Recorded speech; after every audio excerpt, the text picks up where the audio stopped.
Love this podcast? Support it and sponsor today. Simply head to ozcastnetwork.com for details. DKWilkinson.com. Professional Australian voiceovers are proud to be a four-wheeled sponsor of Negative Camber. DKWilkinson.com. With over 10,000 commercials voiced and an international award for a commercial advert. Commercial and corporate, we do make a difference. Phone messages for under $10. DKWilkinson.com.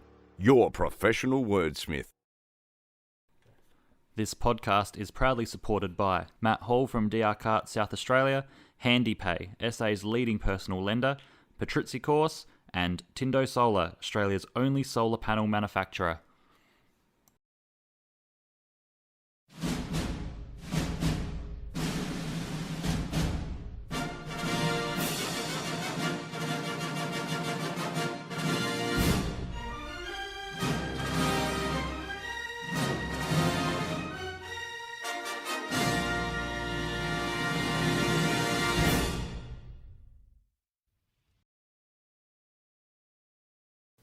Good evening, everyone, and welcome to Negative Camber, another motorsport show and episode here at the studios of Radio Italia Uno. We're actually we're doing this off air, to be honest with you. There was a bit of a mix-up in regards to programming here with the studio, and there was an Italian festival that was going to be broadcast or simulcast on site until 9 o'clock, and then they've got the Italian soccer going in at 9 o'clock as well. So we took matters into our own hands and went into Studio B, and so we're kind of off air, but we'll pretend that we are on air, so to speak. Keep it normal and everything. No one will notice any difference. Yes, and there is my fine friend and co-host Leigh Harrison. How are you, sir? Yeah, really good, mate. Really exhausting week, as you know. There's lots been going on. So, how are you travelling? Yeah, not too bad. I was just saying off air that we had I spent the time doing the gardening and Project Lawn Year 2 with my new apprentice, my son, Orlando. So that would constituted a trip to Bunnings to get all the bits and pieces, revive the lawnmower. I hadn't started my lawnmower for probably about 3 years, pretty much since he was born. So I normally had the lawns professionally cut. So that was it was a good project to have and have a little shadow there. And I tell you what, to see his face light up when the lawnmower started, because he's been obsessed with lawnmowers, as you know, and he's been watching YouTube clips and all that sort of stuff. To see a proper lawnmower start up and to see the look on his face, and so for half the lawn we were pushing it together. So he'd stand in front of me and I'd push behind him. Yeah, that's pretty awesome, and good that you've got your little sidekick there. He can help you look after the lawn, and won't be long before he's big enough and old enough to do it himself for you. So it takes a job off your hands. I know my kids are in the same boat at the moment. They're looking for their allowance and what they can get for pocket money. So we're putting the lawns on the list, which I don't mind doing the lawns. It's good, relaxing, therapeutic, I find it. So I'll be sad to see that job go. Therapeutic indeed. It was very chi-like for me. Like it was half the day had gone before I knew it. Like by the time we'd finished and did a full tidy up and bits and pieces, it was nearly 4 o'clock in the afternoon. So. But no, they will. It was great. I've given him his first exposure to 4-stroke. Yeah, so, there you go. So I tell you what, I did. I remembered how good a quality a Briggs & Stratton motor actually is, because first pull, away it goes, and it just reliable as. I've had this lawnmower for probably I'd say close to 20 years, and every time first pull starts, and never had any problems with it. So and the go-kart motors aren't that bad, actually, from what I understand. They're just not powerful enough, from what I understand. Yeah, it seems to be the way. I've got my trusty Honda, and it's still first pull every time. Blows a bit of smoke, but I reckon I've just got the mixture settings a little bit wrong. Fair enough. But, mate, did we get bombarded with feedback and insight and just general goodness in regards to that last episode? Gone off. It's the Facebook page, private messages, LinkedIn's. They've lit up. Yeah, it was unbelievable. I the first time we'd ever had a response like that for I wouldn't say first time, but for quite a long time, for as long as I can remember, and it definitely stirred some debate I'm not going to lie, in a good way. Yep. Like it was all positive. And there were some stories that definitely came out of recent state titles events and bits and pieces of all states that definitely came to the attention after our show as well. So there was some good ideas put forward and some interesting insights, which I found great. And, happy to share it with people if they're keen to know. But, it's also amazing some of the stories that did come out of even the recent South Australian state title as well, with drivers being put into the stewards' room on multiple occasions, and a lot of it for overtaking. Stories of GoPro cameras not being on the cockpit or the go kart for the finals. So when they needed video footage, they couldn't find them, and all that sort of stuff. So it definitely resonated with a lot of people.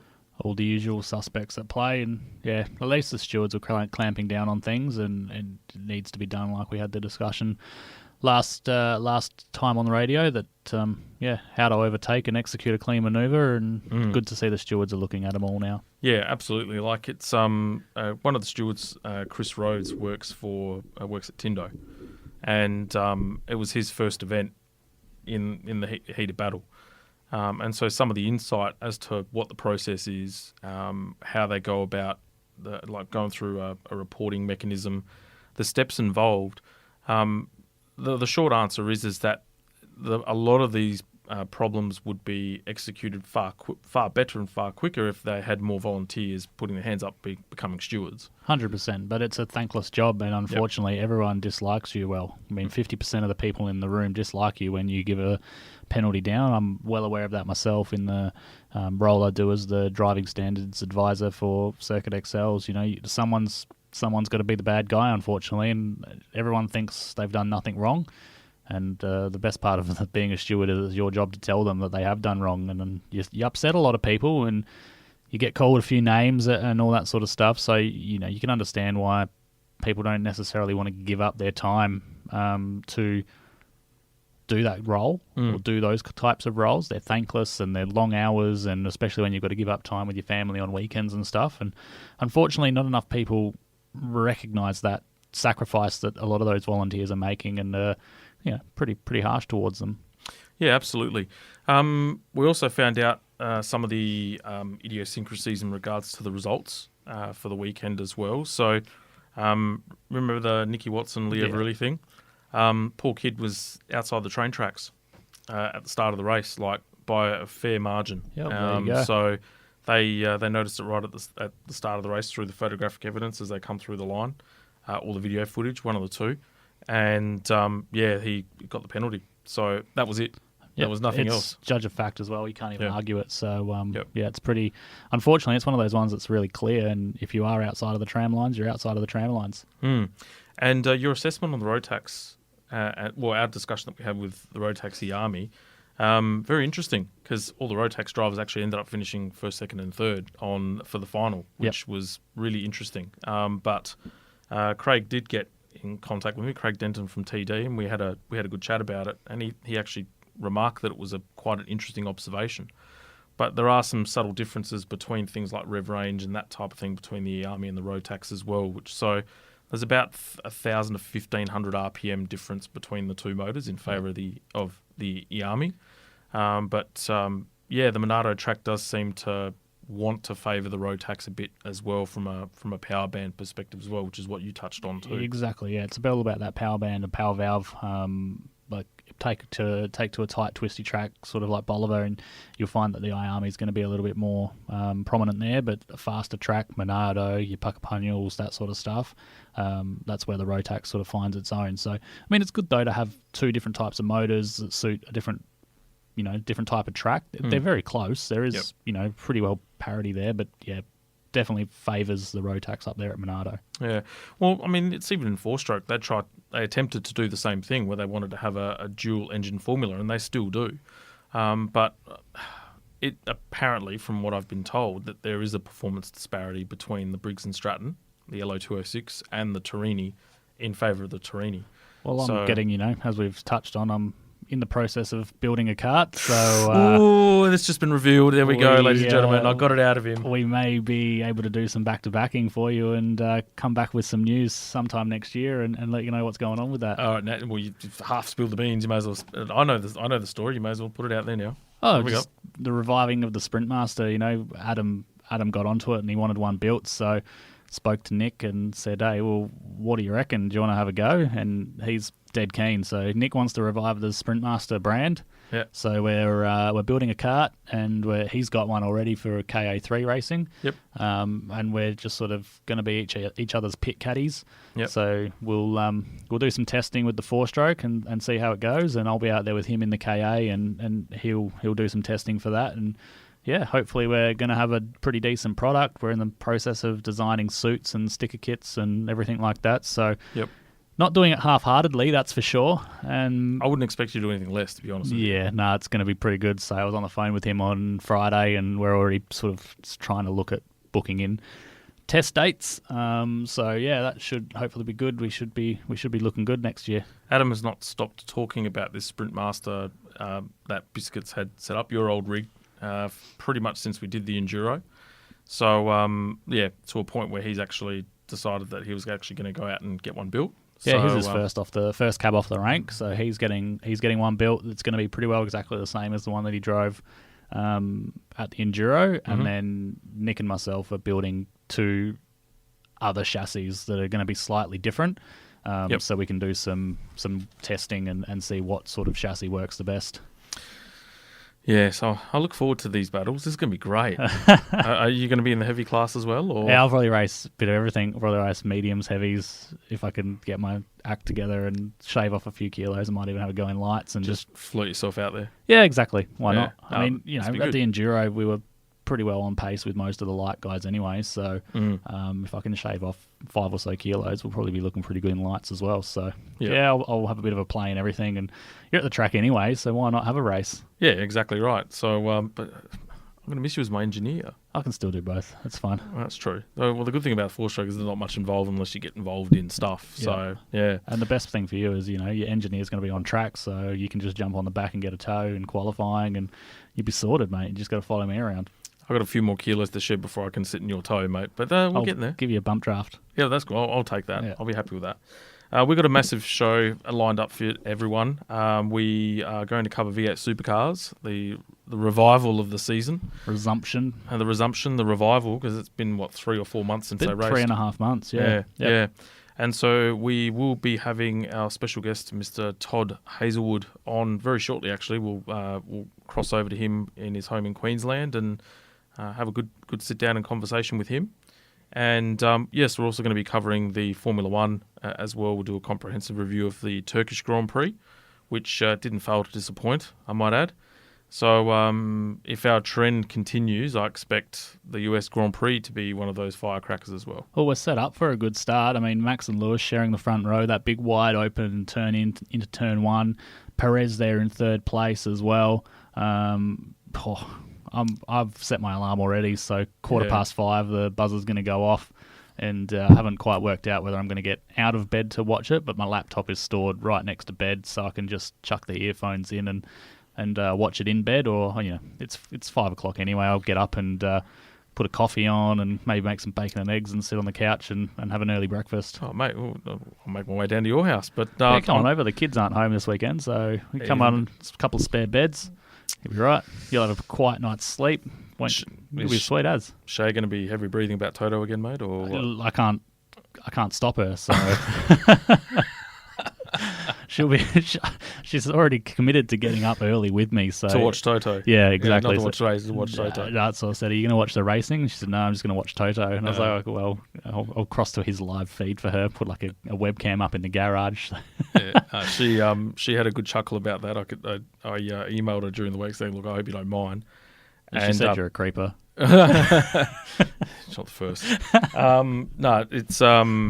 So she was really cool about it, which was good. Yeah. We had a good chuckle about it, so it was great. Yeah, she's pretty chill. She, like I said, you sent me a message with what you thought you might call the last podcast, and I ran it by her, heavy breathing over Toto, and she was not perturbed by that. So Next time you just got to go with your gut. She'll be right. Oh, I had to keep it professional, but yeah, no, it's not often that I actually throw you off track. Like, if there was a webcam that we had set up, then to see your face at that moment in time was fantastic. Yeah. That's the only win I'll get against you all year. I'm just conscious of the fact that we're normally doing this live to air, and I don't want to say anything that's, too under the table, So Yeah. I saw Mark's eyes with where I was going, and I sort of just froze in the headlights. I was like, we've got to bring it back a notch. Yeah, absolutely. We do digress. We must keep it professional. We have an event coming up on the 28th of November, the Aussie Karts Tail and Bend 200. Spots are starting to fill up. We have about 15 entrants already, which is really cool. We've got 25 spots available, so there's 10 spots left. The entries are actually officially closing at the end of October, as per the Bend's instructions. So if you do genuinely want to have a race, please register and get your co-driver in and have some fun. So to distinguish the classes as well, there's Pro and Pro-Am and Am. So a Pro is basically two full-on go-karters or drivers that race any formula in, say, KA or any form of racing, and they're both at that level, so that's a Pro. A Pro-Am, for example, would be a combination of, say, Leigh and his mum Roz, because Roz races regularly at hire karts and Leigh obviously is the hired gun.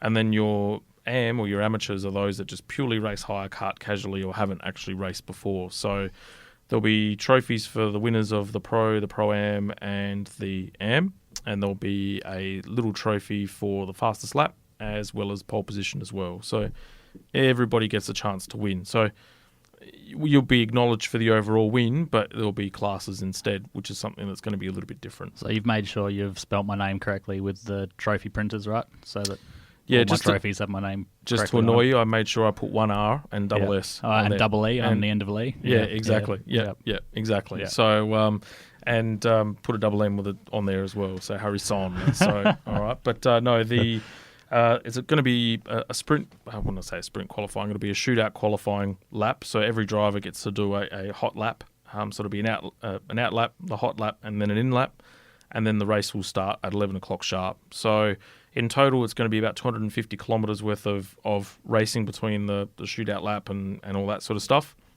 But the race itself is 200 kilometres and it will go for about 4 hours. So multiple pit stops. It's got anything and everything. Weather might be warm. It'll be a great day. So $350 per driver, which includes a lunch. So really good value when you put it all into consideration. And tickets are available. So your spot is available. You can go onto the website on www.sfcadelaide.com, and that will, go onto the online store. Can't miss it on there. Get your seat, book yourself in, and have a great day. I can't wait for it, mate. I'm so looking forward to it. It's going to be the week that I leave my current job, and I'll be transitioning into my new role. So I'm pretty excited. I can't ask the question because you promised me that you wouldn't tell me for the next 3 or 4 weeks, but somehow you will let the cat out the bag. Yeah, look, I'm dropping little hints here and there. I'll make a big announcement when the time is right, but I'm pretty excited. I've had a few meetings at the location, and I'm pretty excited. It's the atmosphere and the vibe is going to be electric, that's for sure.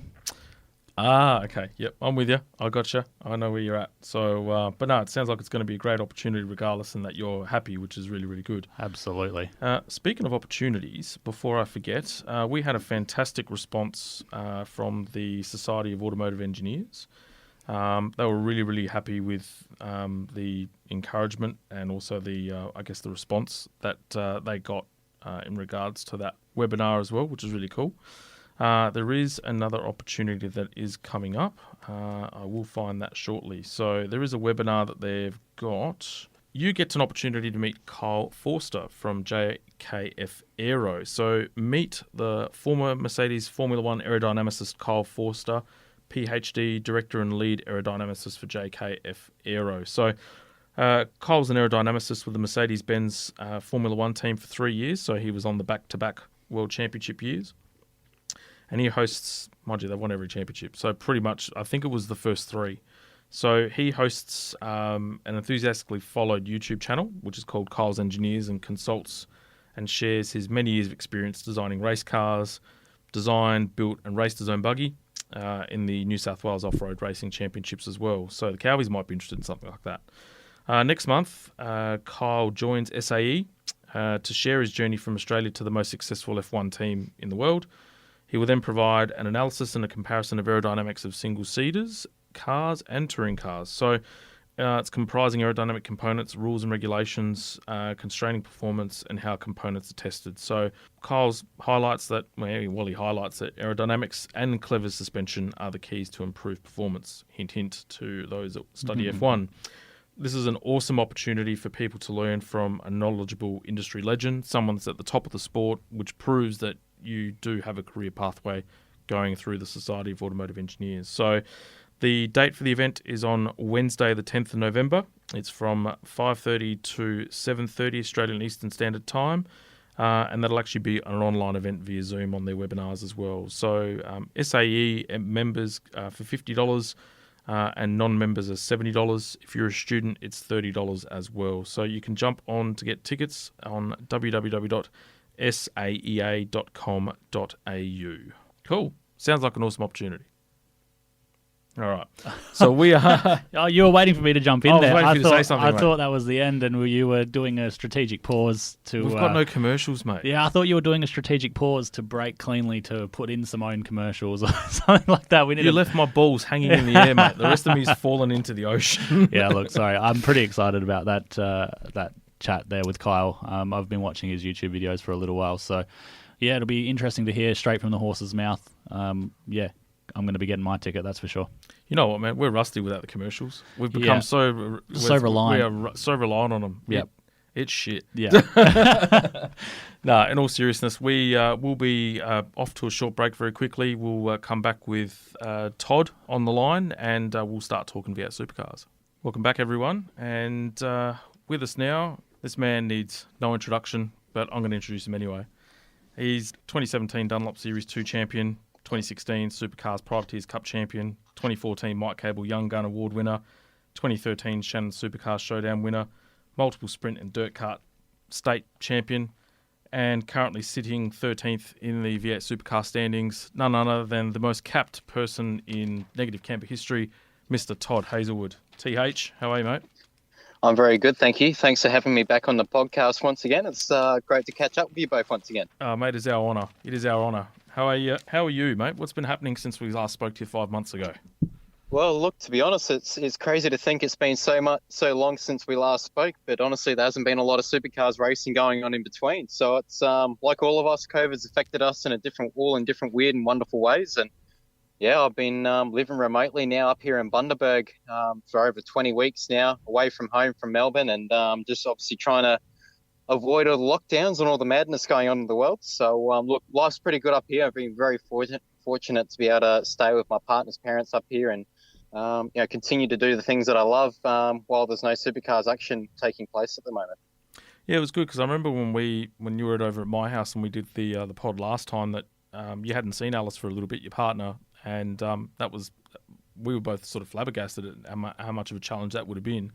But it's good that it's almost done a flip and you've spent all the time together and getting a good tan. I see, mate. You're looking pretty sharp.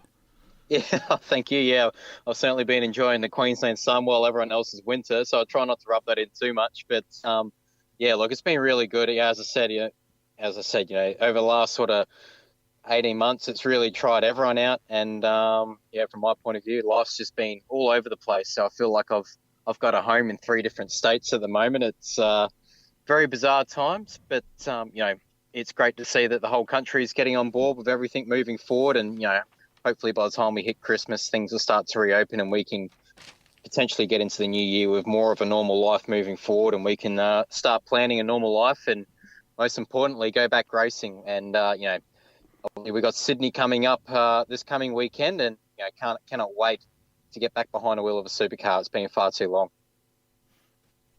Yeah, no, it's been awesome to keep abreast of what you've been doing in the meantime on the karting side of things. I know we spoke briefly last week, but you've been braining them over in Bundaberg, mate. They can't see the back of you or the front of you or anything or any side of you.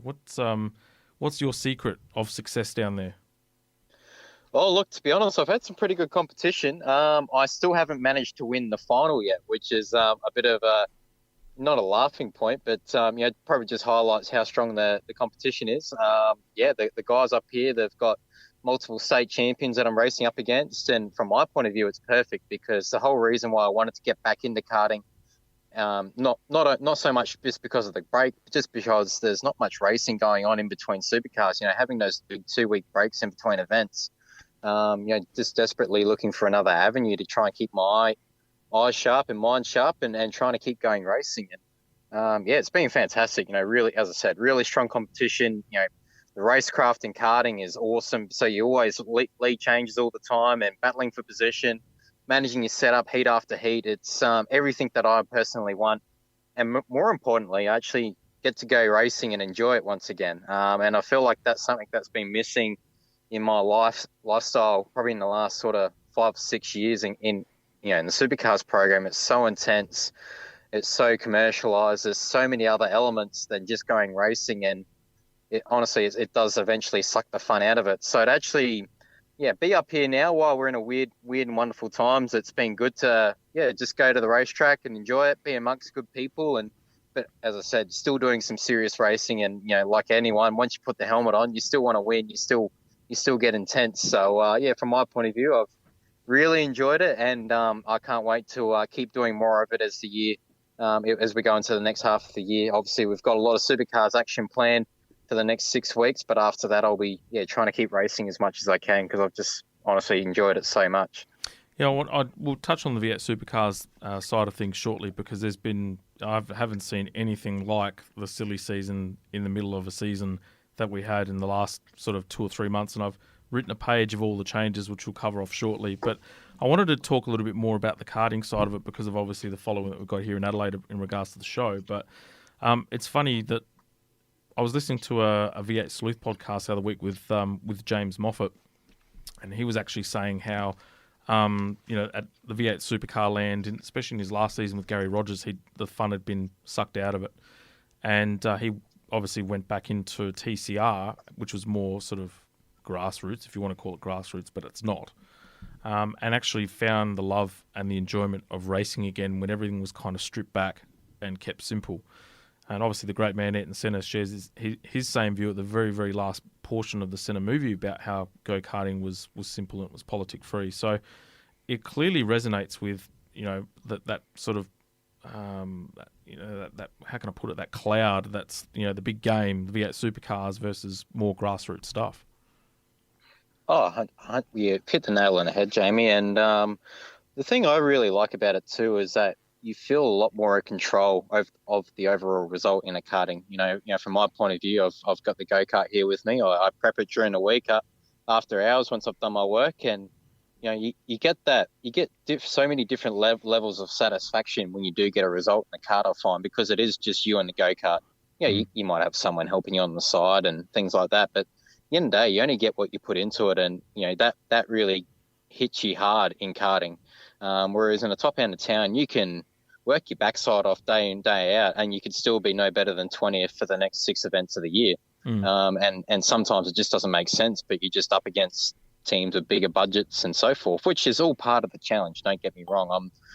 I'm not here to I suppose, bitch and cry about the process. It's just that's what it is. And from my point of view, that's where karting's been great because I can get in at an affordable level. I can turn up with my partner. She goes racing, I go racing, and we're all talking about the same stuff. We all want to win, but we walk away from the weekends, no matter what result, we still walk away with an awesome smile on our face. And that's as I said, that's something that I really enjoyed and more importantly want to keep doing. And when I was in karting, as you would know, Leigh, when I was a young kid, I was always very intense and always wanted to succeed and probably took it very seriously. And part of me still does now in karting, but still, actually using it as an avenue to just enjoy it, just take a step back and, just have some fun. And that, ultimately, I think if you were to go into Supercars land and say that you're going out there to have fun, you'd be kidding yourself because there's so many other elements involved. And that's just,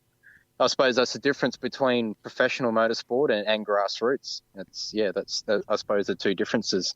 Yeah, you've taken the words right out of my mouth there. That was my favourite saying, meatloaf. It's you get to go out and do it with your family and have fun, and it's stripped back, and you get that, like when we used to go travelling, it was just all about the family, whereas now you're in the big game and it's a little bit isolated. Oh, exactly. And, I think now I'm in a team where I've got over 50 personnel all working on the one program. Obviously that's separated over four different cars within our team, but that's 50 people that you're relying on to do a job, just to put cars on a racetrack, as opposed to turning up on a race weekend with your car and trailer, you wheel it out, and from my point of view, I've got my partner. We go out racing together, and we do each other's tyre pressures. She does the fuel, I do the fuel, and vice versa, and we help lift the cart off the trolley, and we drive it out the gate and go racing. It's very simple, and that's where it is great, and it's cool to see that there is still that fun, enjoyable level of racing in karting. Obviously, even going to the AKC round, not AKC, sorry, I should say the Queensland State title. We're still able to achieve that, even though we weren't part of a bigger team. We could still go up there and have some good runs, and still being at that enjoyment, family-based level. And it's great to see. And I think the future of karting is still bright, which is even more encouraging. Yeah, good stuff. Alice is a dab hand, mate. She's a bit of a gun. She's obviously been taught by one of the best. But she's been kicking some backsides in as well, which is good to see.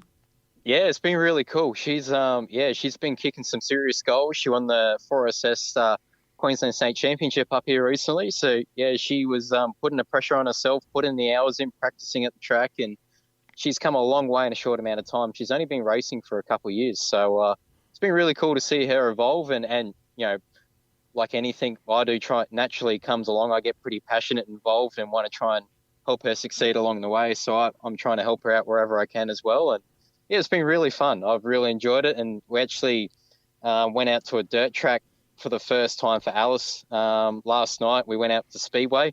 And as you guys know, dirt karting is where I started when I was a kid. So I was sort of looking back to just throwing a kart sideways once again. But for Alice, she'd never done it before. And I thought when she jumped in the cart for the first time, I thought, well, this will be interesting. This will test her out, having a cart that's loose underneath her and stuff. And she was just like a duck to water. She just held it flat and sent it sideways in a 125. And I thought, well, that's pretty cool.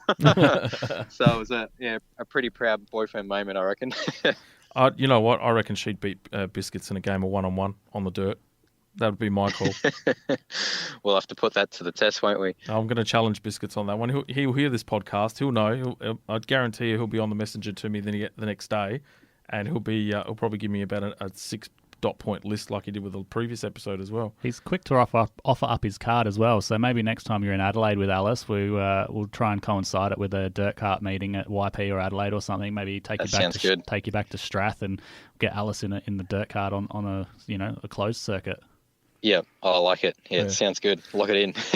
What's the weapon of choice on the bitumen, mate? What are you guys racing at the moment? So for me now, I've been just running in the 125 tag light class. Yep. So I've been really fortunate to do a deal with St. George Kart Centre, which is the main distributor for CRG Australia. So I'm currently running a CRG KT2 with the PRD Galaxy, so the 125 motor, and it's been really cool. I've honestly hadn't had much to do with the Galaxy before I got this new package, and yeah, it's been an absolute rocket ship. I've been really impressed with it, and just can't thank everyone enough involved, obviously, for trying to make that partnership happen. And yeah, I've been wanting to get back in that karting scene, as I said, for so long. So to finally have my own set of wheels now, and I can just put it in the back of the ute, go to the track, and do some laps. It's been really awesome.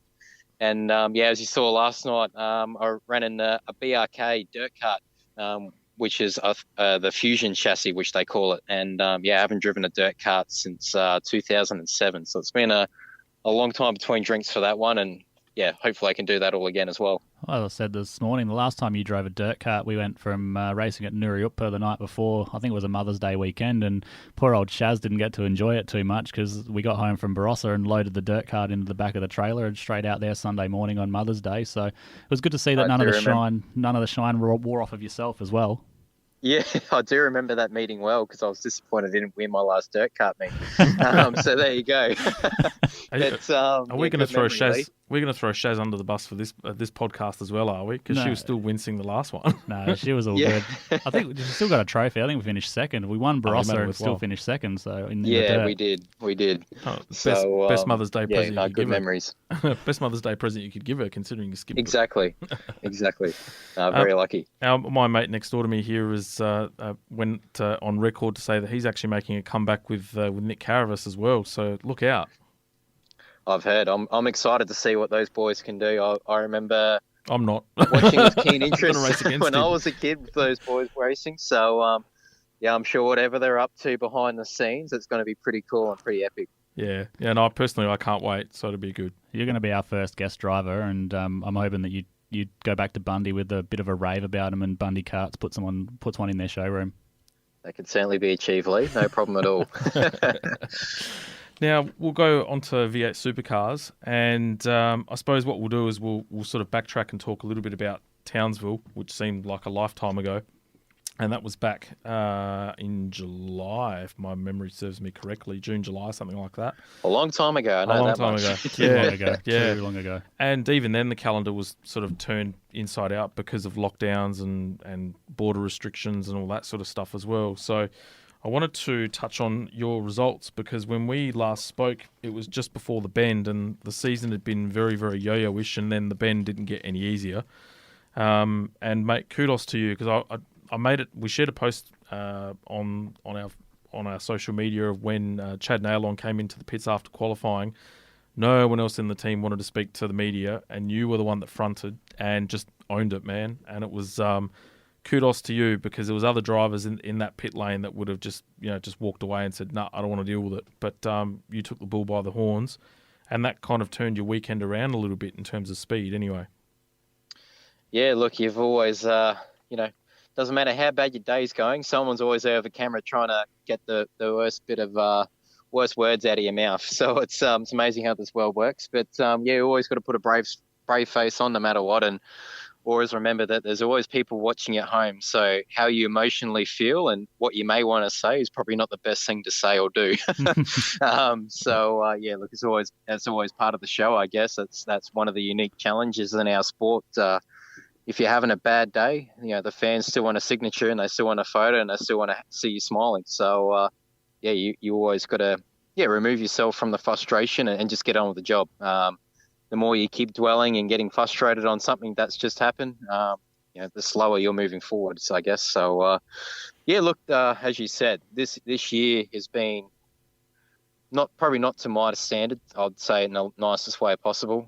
It's been, especially at the start of this year, it's been pretty frustrating not being able to get results nowhere near to what we should be capable of. Yep. And it was only really, Townsville that we started to see, probably stripping back to actually the test day before Darwin, we actually started to make some progress with the car. I felt Darwin car pace was there, but just a messy weekend and nothing went right.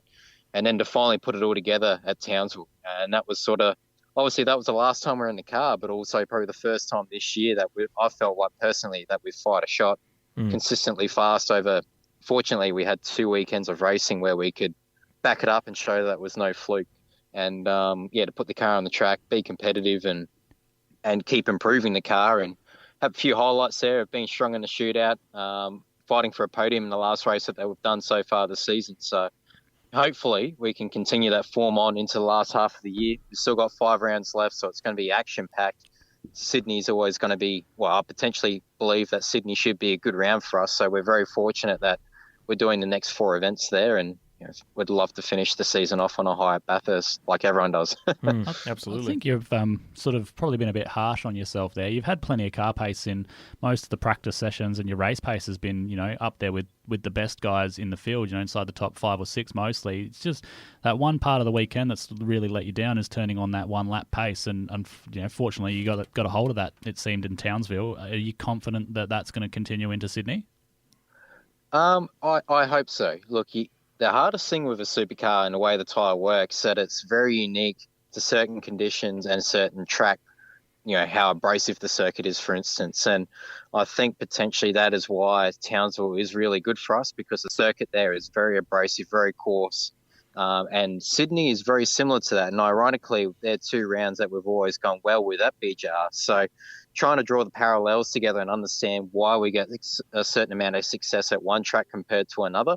And as you said, we've probably 85% of the year we've had a car that's capable of top 5, top 6 race pace, but we've been qualifying outside the top 15 nearly every time. So it's incredibly frustrating to have one part of your race car extremely good, where we should be fighting for consistent top 10 finishes every day of the week, but we're having to start from being buried in the field. And yeah, I suppose that just highlights the differences across cars in the field. And yeah, it's hard because we don't get to really test and reiterate what our weaknesses are. We turn up at an event, we get 2 half-hour practice sessions with a couple old sets of tyres to sort of understand how we can try and develop the car and make it better. So it's a bit of a catch-22 process, and you don't want to deteriorate your race weekend too much, because if you try something, you can potentially lose your whole momentum for the weekend. It's a very fast-paced weekend.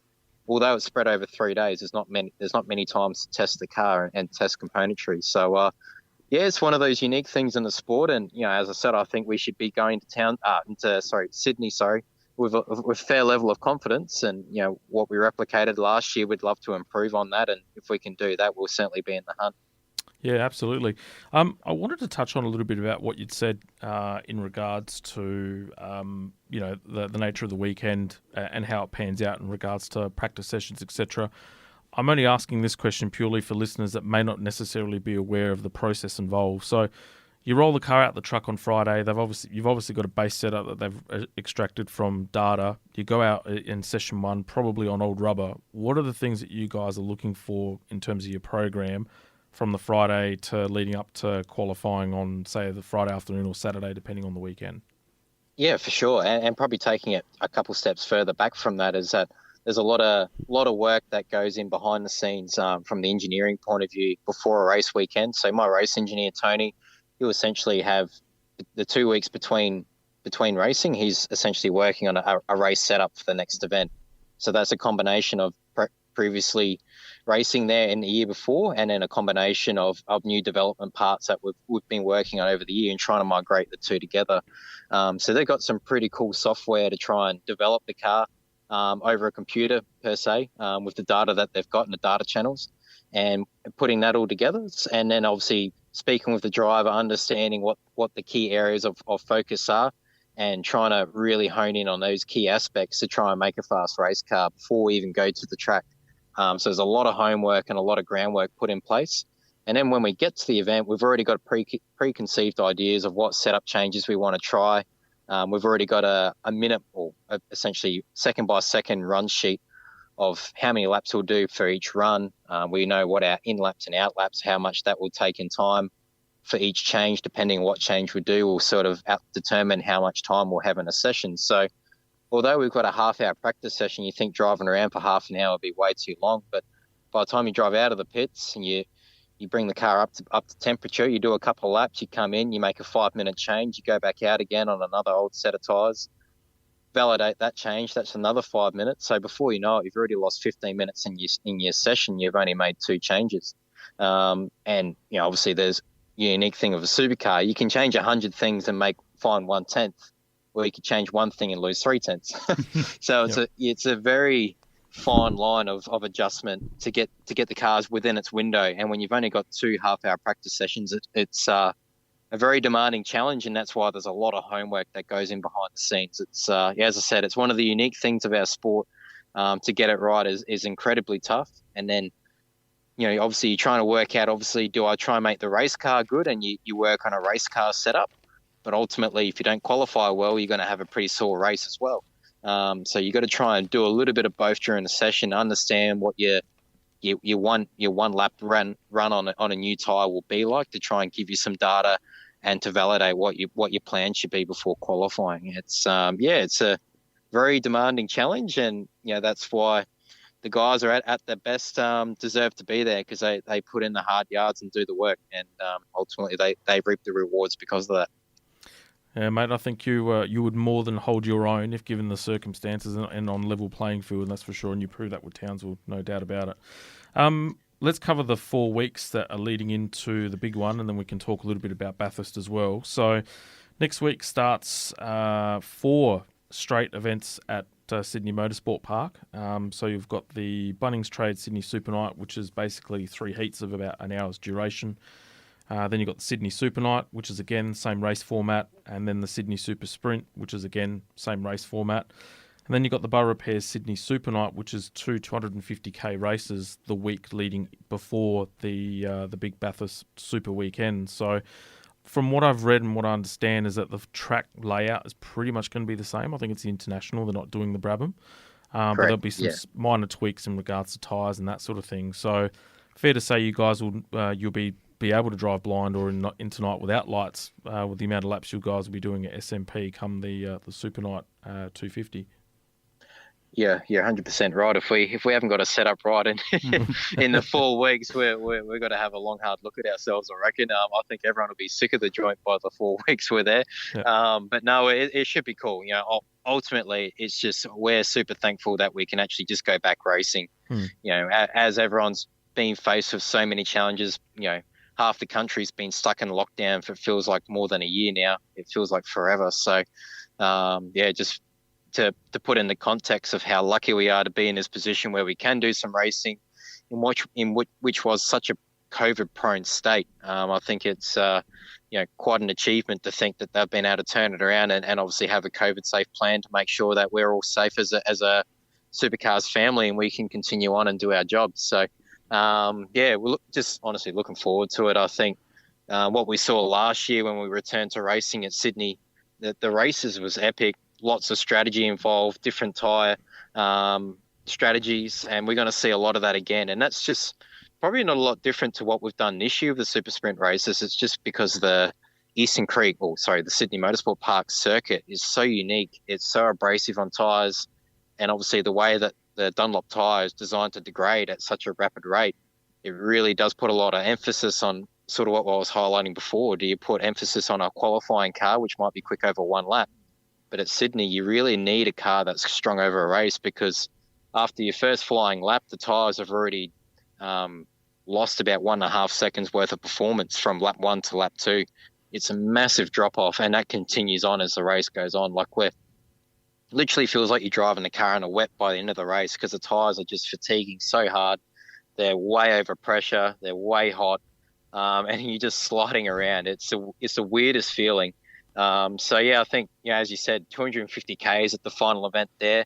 That's going to be really tough and a lot of tyre management put in place. And, I'll look forward to the challenge. I think, the guys are, over the 4 weeks are going to be getting their cars faster and faster. So what you might see people achieving on one weekend may not be the same the second weekend. And, hopefully we're right in the mix and we're taking it to the guys right at the front. Last year, the 2 events that we had there, I was fighting for a race win before I had a roll bar failure. And in the second event, I got my first Supercars podium. So I'd certainly love to try and replicate that form and success once again. Hopefully we see you on the top step. I mean, like you just touched on, you're so close last time you were there. But, last year when we returned to racing, used a couple of different layouts of the circuit. Do you wish that they'd kept you guys on your toes even more? They've mixed around the formats. Do you wish they mixed around the track layouts as well? I know personally I would have been really keen to see the short layout used again and then probably the long layout as well. Yeah, I figure why not? It adds a different spectacle. And for people watching at home, they want to see something different. They, like you said, Leigh, something that we haven't seen for a very long time. And I personally have not driven on the full length extension of the circuit now either. So it does look visibly very tight. So I don't know how a supercar would get around there and battling too wide and things like that. But, hey, if we've got 4 weeks there, why not try and do something different? And I think they've tried to do that with just the tyre formats. Obviously, there must be some legalities put in place as to why they probably couldn't do that. I don't know the details behind the scenes, but I'm guessing something along those lines has potentially happened. It could even be also for the lighting, because I know they've invested a lot in making sure that the whole main circuit is lit. So whether or not that's a limitation as well, I'm not sure. But look, either or, doesn't matter where you race. And I think what we saw last year as well, even though we did 2 events in a row, we still saw really good racing. And ultimately, end of the day, we don't care where we race. If the racing's good, people will tune in and watch it. But if you've got a procession where you've got guys out in front just driving away from the field, no one can pass, and you got heaps of error wash, that's what turns people off from watching. And, they'd rather push the mower around and mow their lawns on a weekend than watch supercar action. That's what we don't want. So, hopefully we can really turn it on. And I think a lot of people have been missing supercars in their lifestyle in the last sort of few months. So I'm sure everyone's going to be turning on the TVs and getting amongst it. It's going to be great. Yeah, you know what? After my weekend of mowing the lawns, I'd rather watch a day's worth of aero wash, to be honest with you. There's been so much lawnmower talk tonight. It's kind of weird. I revived my old lawnmower for about 3 years, and my little son Orlando, who you've met, has taken a love to lawnmowers and whippersnippers, etc. So I had an apprentice, and we were doing the gardening yesterday as well. So. It was good, but no, I'd still prefer the aero wash, even though the bonding with my son was great. Give me aero wash any day. Then we come to the big one. The Super Week is what I like to call it for Bathurst, so pretty much from Tuesday to Sunday. And they've released the schedule and the fixture, and it's the latest race start in the history of the event. So 12:15 New South Wales time, 12:45 in South Australian time. And the punters were whinging about the fact that the start of the race meant that they couldn't turn their barbecues on time. Who gives a damn? The race is on. That's all I care about. The barbecue should be on. Look, anyway. I certainly think if it's Bathurst Day, I'm sure people will be finding any excuse to get a beer out of the fridge at 9 o'clock anyway. So yeah, exactly. I don't think that'll stop anyone. But look, it's going to be interesting. And as you said, latest start in the history of the sport. And as we saw with 2014, anything can happen. It could be a very long day behind the wheel, and is potentially going to be very hot at that particular time of the year. As we know, Bathurst is very well known for its unpredictable weather. Could be snowing, could be hailing, could be raining, or it could be 40 degrees and melting the track. We don't know, but particularly at that time of the year, I think it's going to be a tough day for everyone involved. So whether or not they're trying to start it later to try and look after the drivers, and half the track will be in the shade by the afternoon, I'm not sure. I think we'll still be pretty spent by the end of it, no matter what anyway. So, it's going to be interesting, and great spectacle for all motorsport lovers. There's going to be so many different categories involved, and just a huge atmosphere of motorsport, and I can't wait. It's going to be mega. Yeah, I know, and you're going to have your most experienced co-driver with you that you've ever had, really, at the Mount with Dean Fiore. You've been speaking a lot amongst the two of you leading up to this event. Yeah, Dean's been awesome. We actually had him in the car for a test day early on the season at our first test day, and he was fantastic. His feedback was awesome, and you could just tell that he's been in this position so many times and the experience that he's got. So I'm really looking forward to seeing what we can do together.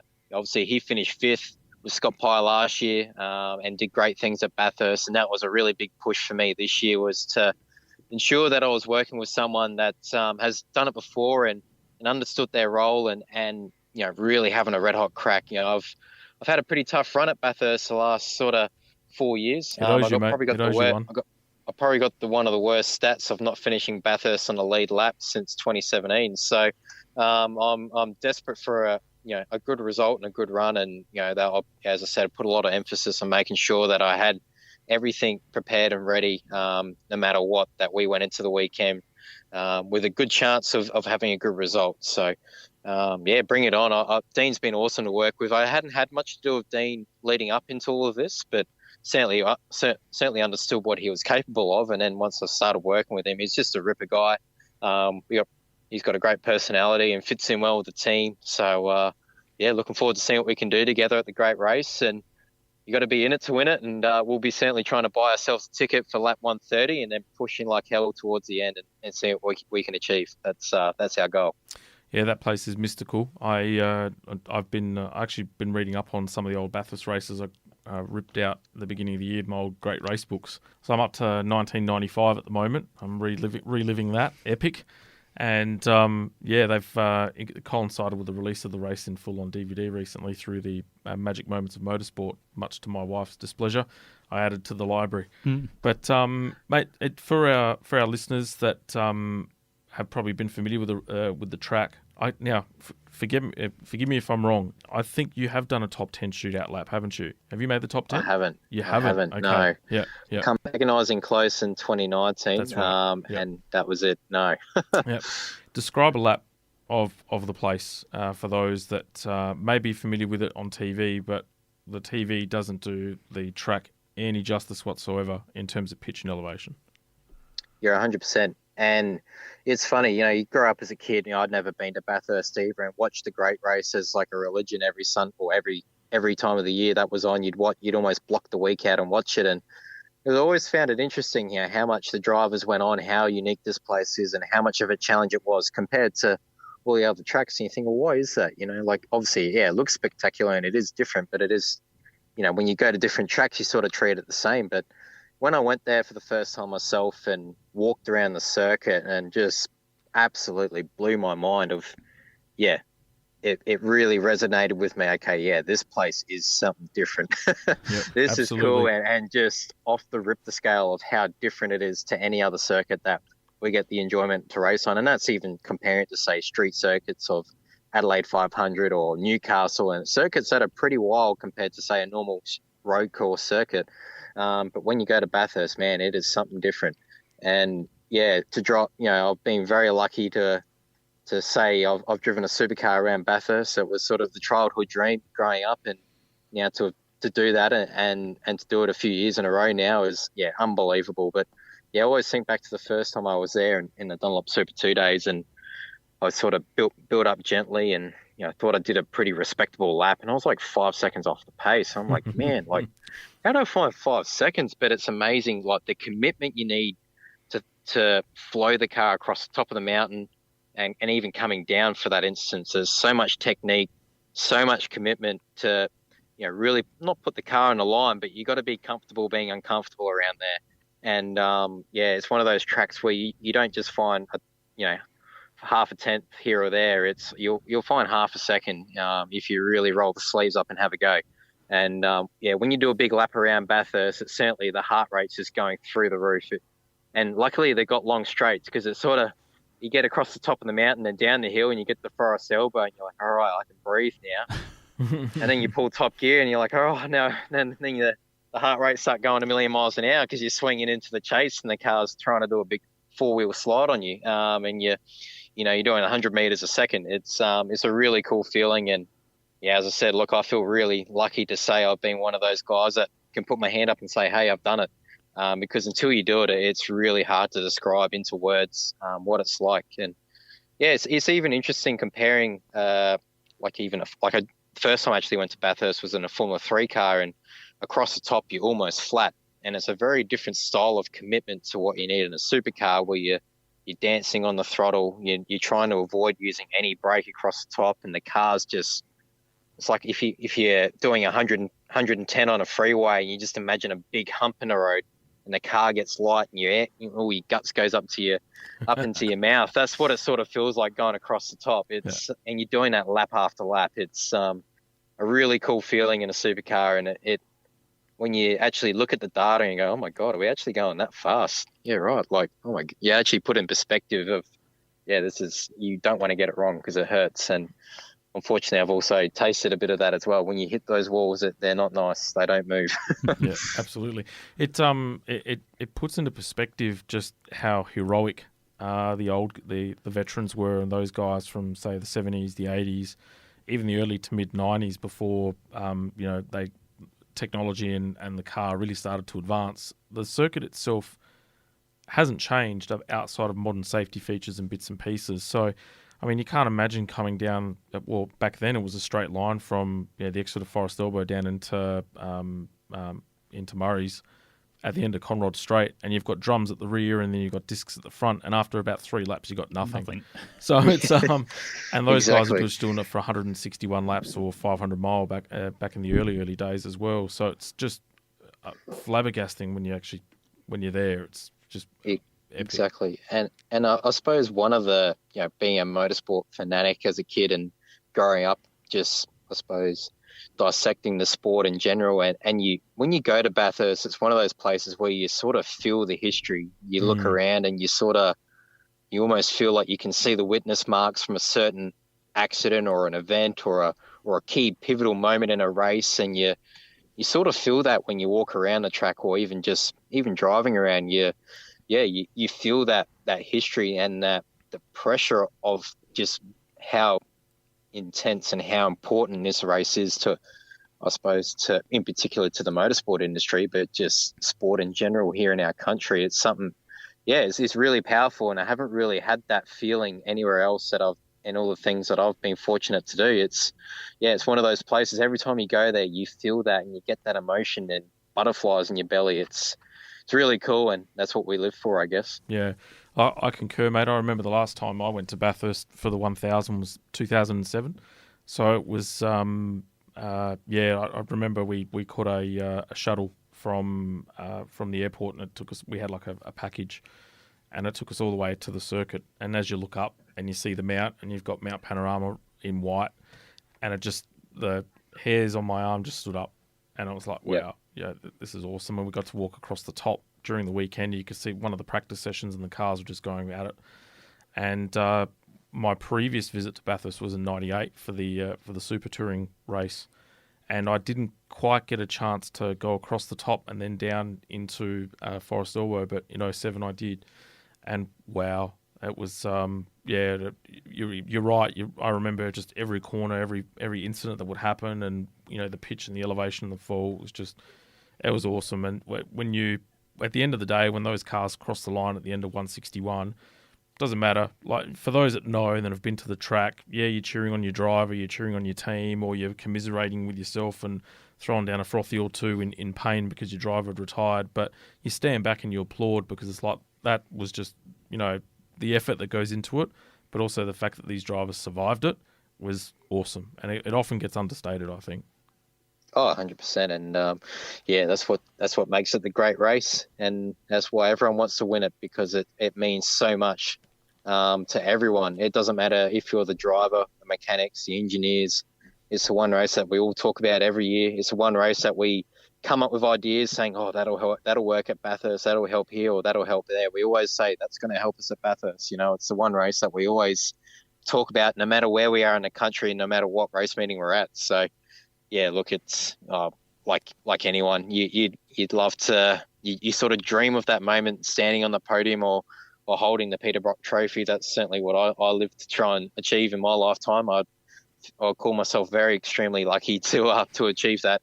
But you dare to dream, right? And hopefully that's something that I can get close to achieving or in my lifetime. That's, fingers and toes crossed. But you get goosebumps talking about it, to be honest. It's really cool. I'll go on record as saying that by the time that you decide to hang up the helmet one day, and we hope it's a fair while yet, that there will be a driver's title and a Bathurst 1000 under your CV. That's it. It's on record. It's a good problem to have. I like it. I was talking about hanging up the helmet, but we touched on it earlier. This is big news, breaking news, that you're going to be around for 2 more years at least, and going back to MSR, you excited about that? Obviously, still super excited to get this season done and wrap up your time with Brad Jones. But how's the thoughts moving forward, returning to MSR?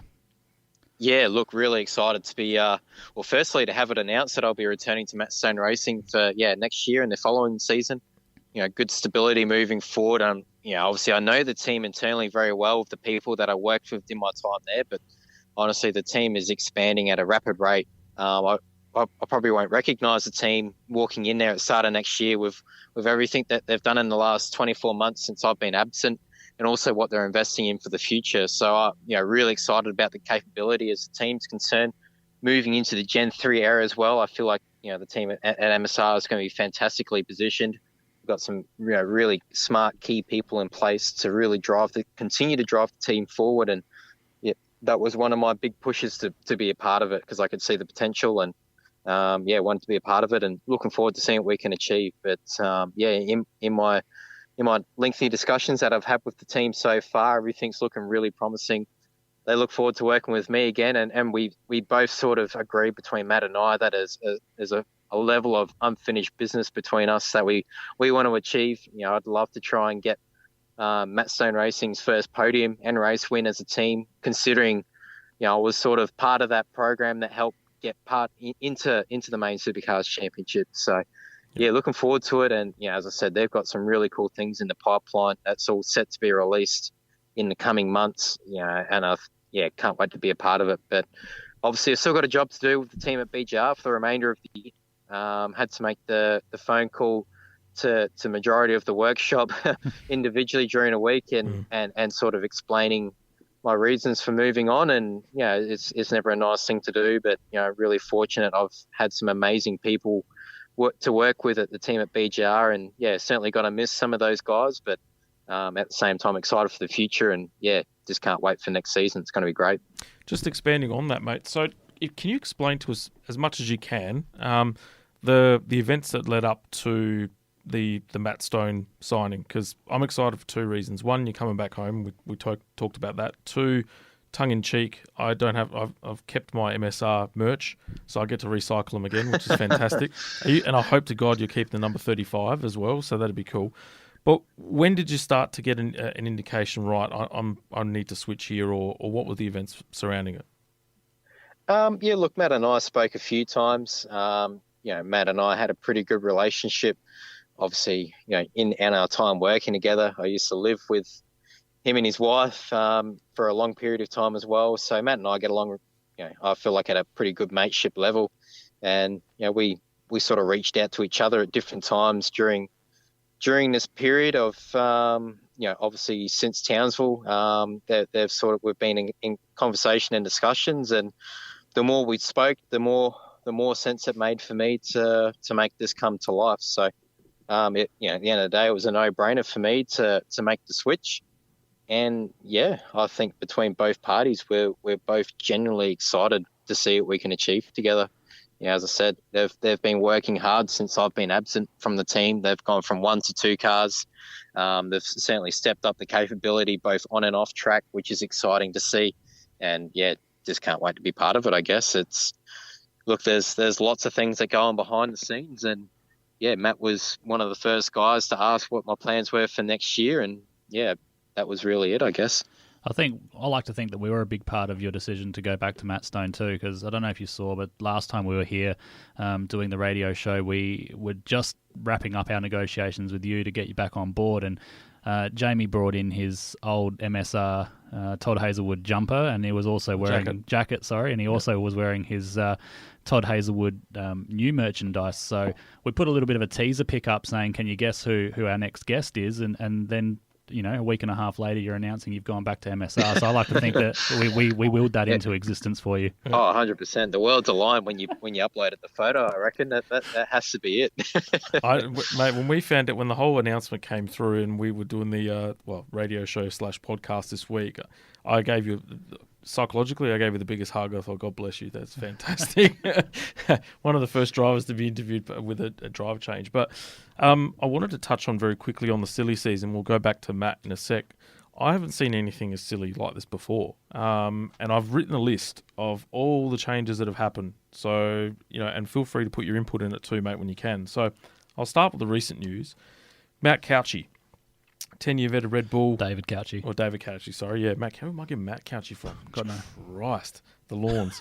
All right, that's Dave how crazy Cauchi. the silly season's been. I don't think anyone knows anyone's names anymore. I got my shit wrong, that's for sure. So, all right, so Cauchi, 10-year vet of Red Bull, current engineer of SVG, leaving for the team manager role at Kelly Grove.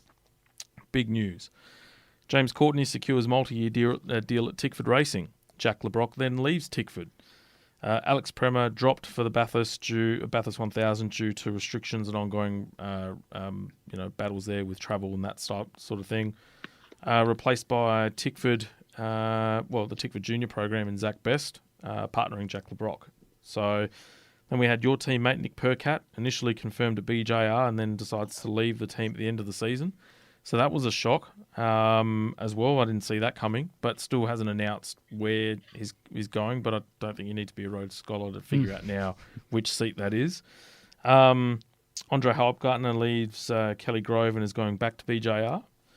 Matt Campbell replaces Earl Bamber at Kelly Grove as the Enduro driver because of travel restrictions, and I think there's a date clash now with Earl and his event there. So that's now in Kelly Grove for the Enduro. Zane Goddard leaves Matt Stone Racing, yet to disclose his plans.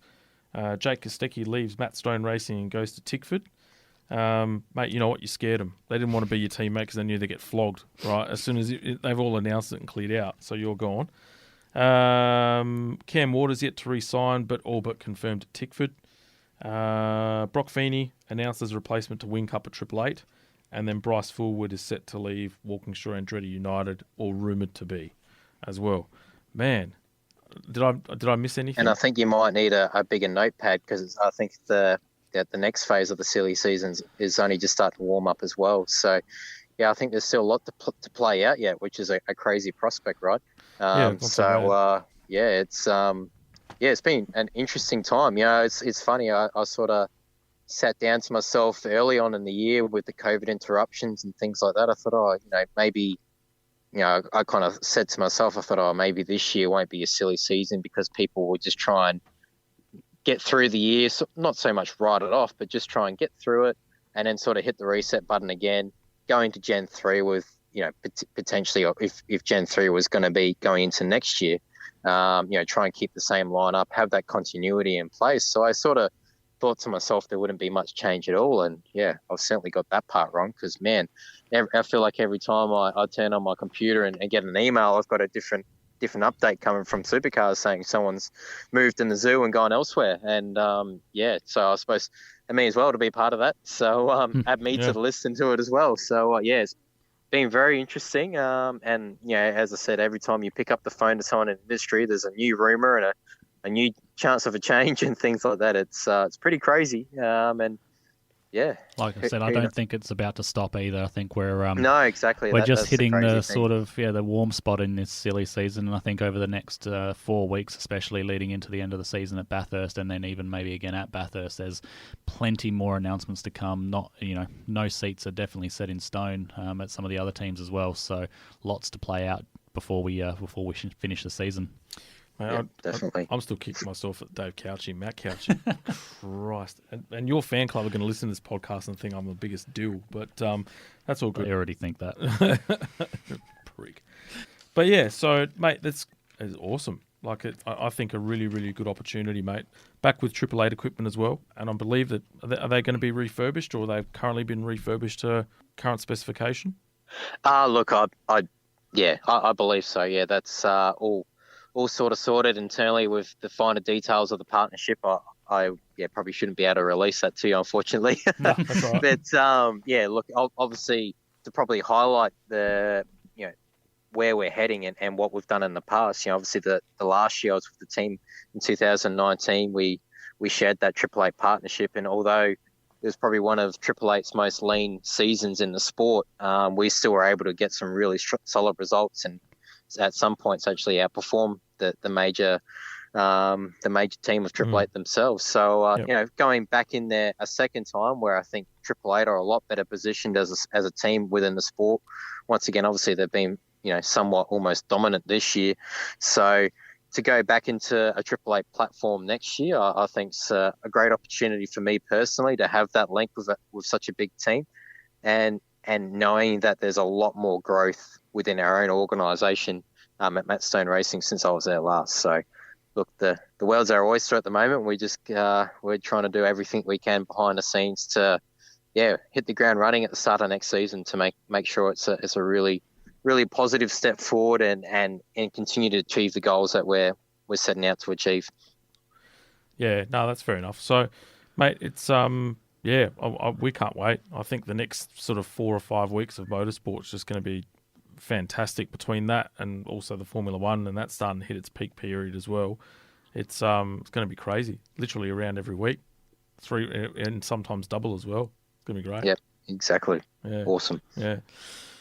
I don't know, mate. You got any more questions for young Todd? No, I reckon we can wrap him up. We'll go to Formula One and get on with the show. Yeah, mate, it's been a pleasure. And on behalf of both of us, sincerely, best of luck over the next 5 weeks. With a bit of luck, Townsville was the starting point for what should be a successful run home. And with a bit of luck, you'll also jag a top 10. You're not that far away in the championship anyway. Yeah, thanks, Jamie. No, I really appreciate it.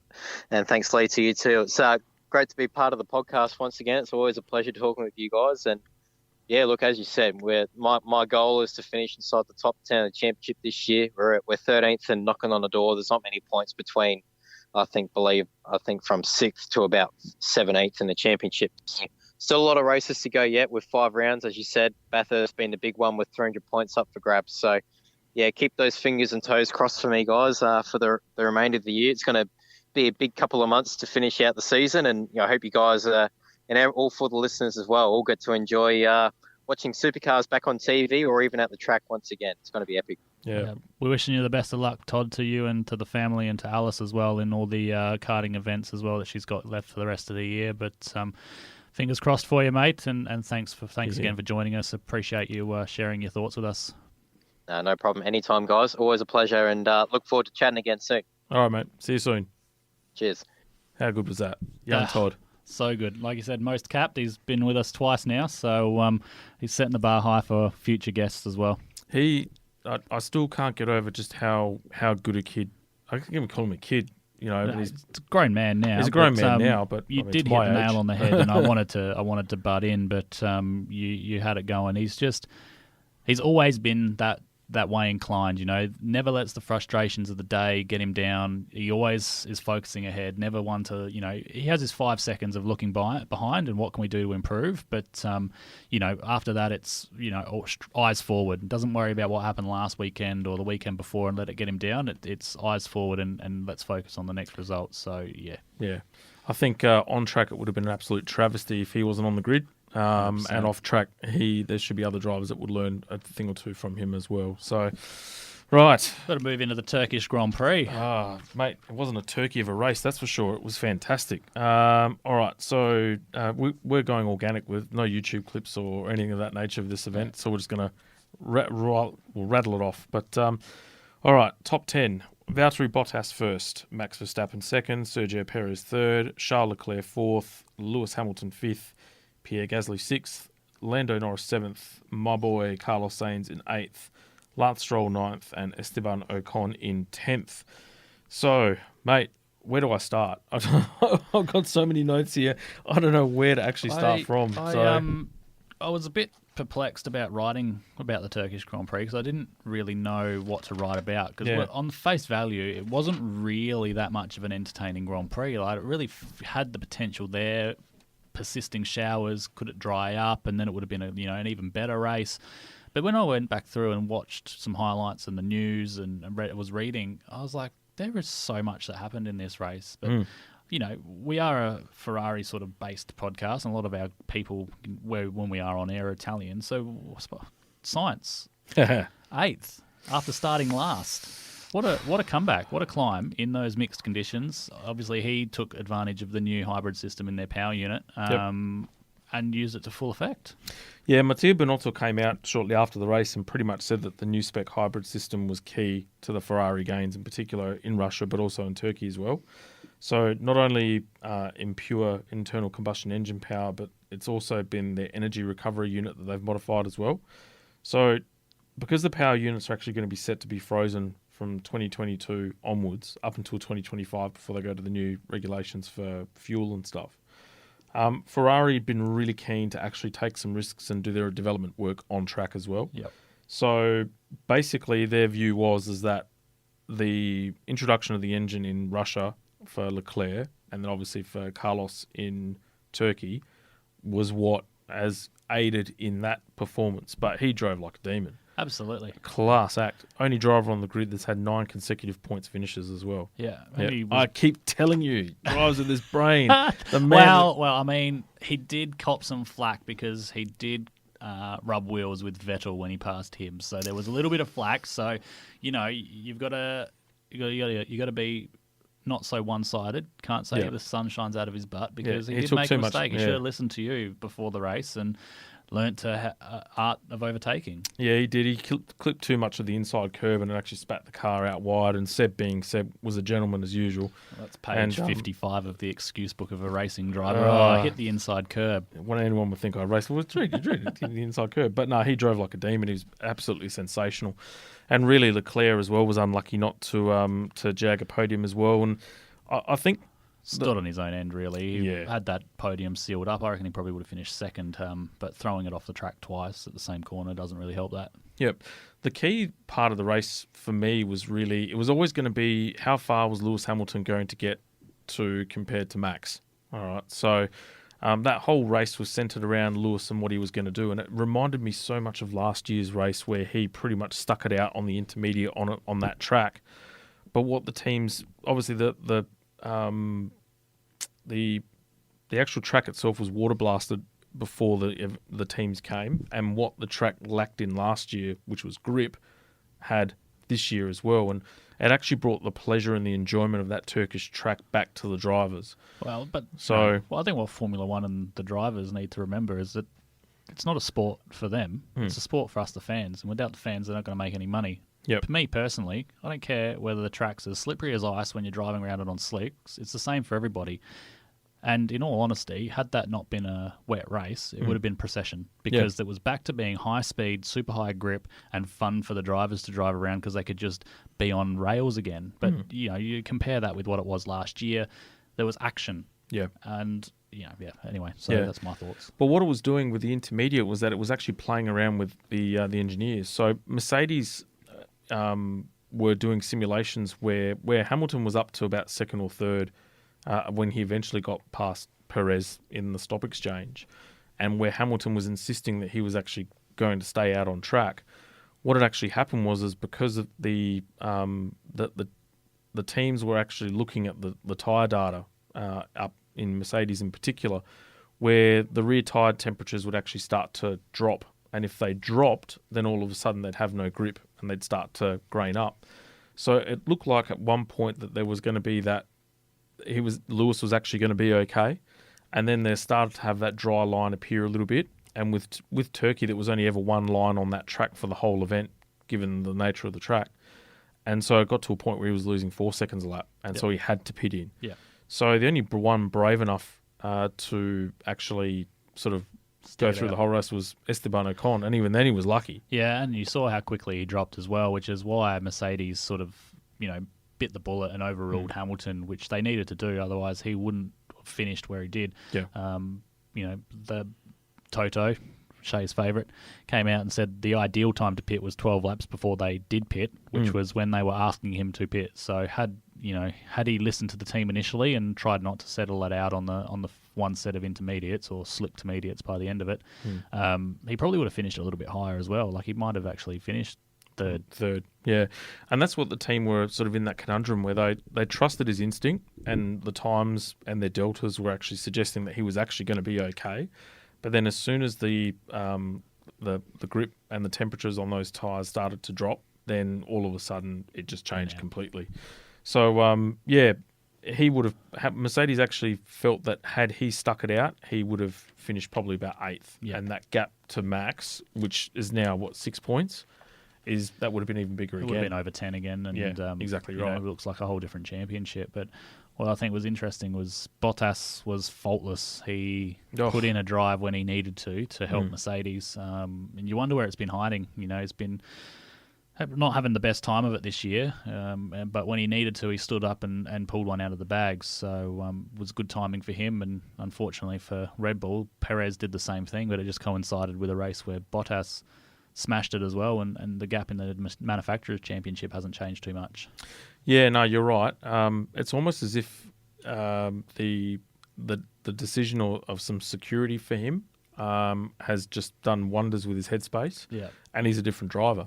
That was probably, and I would say he would have agreed as well, his most polished performance. Yeah, he made Max look average in the wet. He said that it was probably his best drive in Formula One. Yeah, so, I'd say so. Yeah, 100%. Security with his drive is one thing that he's always been good with.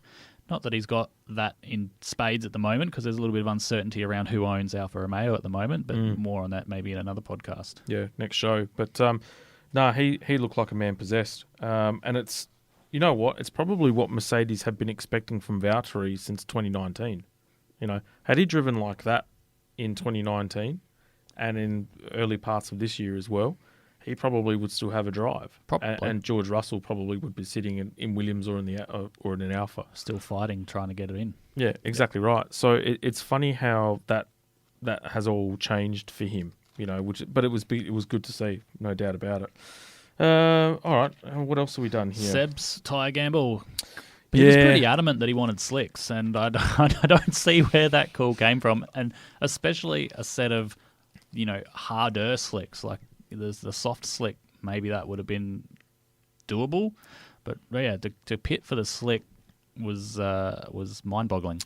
I love Seb, and on the TV you could see that it looked like a dry line in some parts of the track, and maybe he's kind of judged it on that it was going to dry quicker than what it actually did.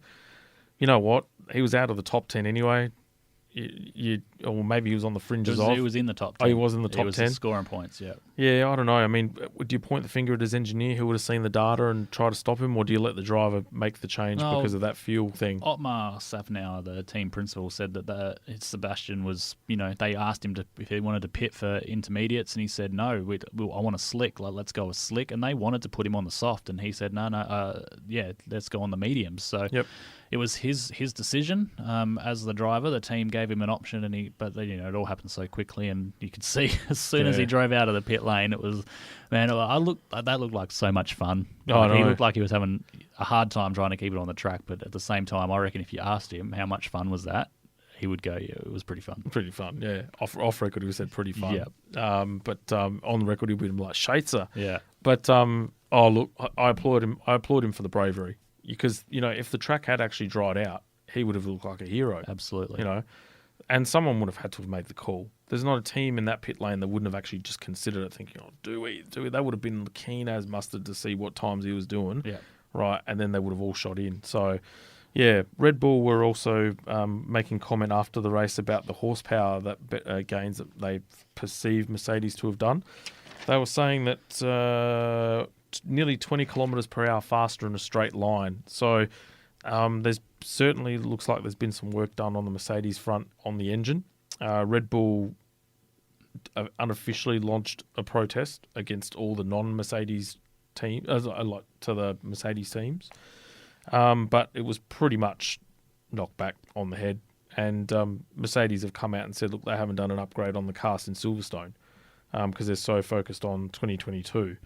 They keep bringing little tweaks and aerodynamic stuff, like different front wings, different rear wings. There's some stuff with their suspension this weekend at Austin. But even this weekend at Austin, you look at the sector times, they're slow through Sector 1. They're 0.4 faster than Red Bull in Sector 2, and then they're still like another 0.2 slower than Red Bull in the last sector. So we know that the Mercedes engine is a fast engine in a straight line, and I don't think that's a surprise to anybody, but we just got to look at where we've been, and with Istanbul we've got a good section of really long straight where they were significantly faster than the Red Bull car, and here at Austin we've got a massive long straight where they're significantly faster than Red Bull. So look, we know Red Bull more aerodynamically friendly, so they're a little bit draggy. I don't think there's too much special stuff going on, much to Christian Horner's demise, who has come out and said that they are running a straight line speed enhancing device, but that a narrower rear wing. Yeah, less downforce. Less downforce,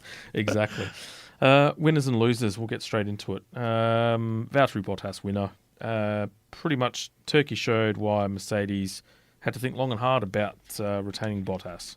So result was his 10th win of his career, first in 12 months actually. And it actually came at the track where he spun 5 times in last year's race, coming home 14th. So that's a pretty fair way to exercise some demons, that's for sure. Exactly right. So he actually avoided a winless season, because last year was winless. And his points has actually avoided damaging the Constructors' Championship with him, and also up against Red Bull and Mercedes. Yeah. So loser, Fernando. Kills me to say it, but yeah, he was stunning in qualifying, secured his first top 5 slot since the 2014 Japanese Grand Prix. Superb. Hard work undone at the start of the courtesy of Pierre Gasly. He's been a bit aggressive recently, especially look back at Sochi with his first lap undertaking the shortcut. That masterpiece. Masterminded. Masterpiece. And he's been very vocal in his displeasure of the inconsistencies of the stewarding panel and all that sort of stuff. So sometimes you got to wonder if the karma bus catches up with you. Again, he went a bit aggressive at the start here, and he's got himself undone. Yeah, exactly. And then he collided with Mick Schumacher as well. 5-second penalty, and then the race to forget, finishing 16th. So bad luck there. Winner, Max Verstappen. I reckon if he walked away at the end of Saturday thinking that he was going to walk away with second and then reclaim the points lead, he probably would have taken that. So basically that's what it was. He just a stable race. It wasn't spectacular. He got flogged by Valtteri. But then at the same token, he didn't have to go for the win. As much as a driver doesn't want to go for the win, he's also got to play the game a little bit too. And I think Sergio Perez probably saved his bacon a fair bit there with that Battle with Lewis. Yeah, which was very, very good. Yeah. We'll touch on that in a sec. But yeah, walked away with a 6-point lead from a 3-point deficit or whatever it was. So you'll take Good that. turnaround. Yeah. Loser, Seb, we cover that. Don't want to go down that part of the end. Winner, Red Bull. So they were on the back foot on Friday. They really were. And even on the Saturday morning, you thought, geez, they're in trouble. They are in some serious, serious strife. And then Mercedes really just sort of flexed their muscle. You know, that almost looked like that performance deficit they had at Hungary earlier this year as well. So, but then they leave the track with a double podium. Yeah. You know, largely thanks to Sergio Perez. You wonder what games they're playing as well, because, you know, getting a bit ahead of ourselves, we'll probably review it later on. But even this weekend at Austin, rubbish on Friday. Then Perez pulls one out of the bag, tops the timesheets yesterday morning for practice 3. Yep. And now they've qualified, and they could have had a 1-2 lockout with Perez, but he just sort of missed it on his last lap, and they've still got a 1 and a 3. So you wonder what they're up to. Maybe they're just holding a little bit back on Friday, lulling Mercedes into a bit of a false sense of security, and then coming out and giving it to them really late on in the piece, so it sends Mercedes scrambling. Yeah. My God, if the Yanks are going to want the battle royale for the Lewis and Max going into that first corner and for that first lap. I hear they've set up a wrestling ring at the on the outside of turn 1 there, so if they do come to blows again, it's straight over the guardrail, straight into the wrestling ring. Oh, God, yeah, no, it's going to be interesting. I'm predicting Silverstone Part 2, to be honest with you. Loser, Lewis Hamilton. So, considering he started from the outside of the top 10, courtesy of his engine penalty, 5th was actually a decent recovery, you know, when it's all said and done. But he's lost the title lead. And then, you know, a race after he's regained it. So had it not been for the grid penalty and that sort of thing, he probably would have won the race. He would have sailed off because Valtteri would have been second. He would have played rear gunner and they wouldn't have seen the side of him. Yep. So and then obviously you've got the tyre debate. Does he, doesn't he? Does he go into the pit? Does he not go into the pit? And that sort of thing, and then go from there. And winner, and I'm going to end it on a high, Carlos Sainz, my boy. So Carlos actually was reported to be pretty downbeat on Friday when he saw the podium potential of his car, knowing that he wouldn't be able to make the most of it due to engine changes, forcing him from the back. But then he pretty much utilised the performance and upgraded hybrid system of the car and went from last to 8th, most passes, driver of the day, and is now continuing the longest consecutive points finishing streak on the grid. That is why I love the boy. Head racer. It's all about the head. So he did a good job. Yes, and I think that will lead us to Austin, and we'll cover that in the next show, I think. And MotoGP, we'll sort of review that one as well. That was also in Misano overnight. So Ducati front row. 1-2. Yeah, Quadraro's struggling, so we'll make it home in time to watch that race. Perfect. Yeah, felt a bit weird not being on the radio show, but not doing it live has been a bit, it's been again a little bit threw us under the bus a wee bit, but we had to find our feet again on the run, which is always a fun time. I prepared just as much as what I do for the radio show, but I actually felt rusty doing this. I think it's going to show. Yeah, pretty much. So apologies, listeners, for my rustiness, but we're only human. Yeah. Exactly right. All right, I think that'll be the end of the pod. Then we'll be back in a fortnight's time. I was waiting for you to throw to grind my gears. Shh. That's how rusty you are tonight. You haven't even... I'm looking at the time and I noticed that Ron, our producer, has actually got to head off to another show. But anyway, what grinds your gears, my friend? I am going in, we'll be quick. I touched on it before with Turkey, but the shift to describing how good a track is based on the top average speed. So we know we've talked about how Turkey was 5 seconds a lap faster than it was last year and how that's so much better. We're headed to Jeddah in a few weeks' time and they're talking about how it's going to be such an amazing track because of the high top speed that they're going to have for a street circuit. You know what? I don't care about the speed. I don't care how fast the track is. What I want to see is heavy braking zones with overtaking. That, to me, is what makes a good track. These cars are so aerodynamically dependent at the moment that a faster track only exacerbates that dependence on aerodynamics. So stop telling me how good a bloody track's going to be because it's got top speeds so high, so much higher than everywhere else, and how they're the fastest Grand Prix in history and all this crap. I want to see Grand Prix with 100+ overtakes in a race. Then start telling me that it's the best track in the world and all this sort of stuff. Hard to disagree with you. I think the speed factor comes to those that actually spectate and actually see the cars visually. But on TV, it doesn't convey that as well. But even when you're there spectating, you look where all of the grandstands generally are, and they're at big, tight corners.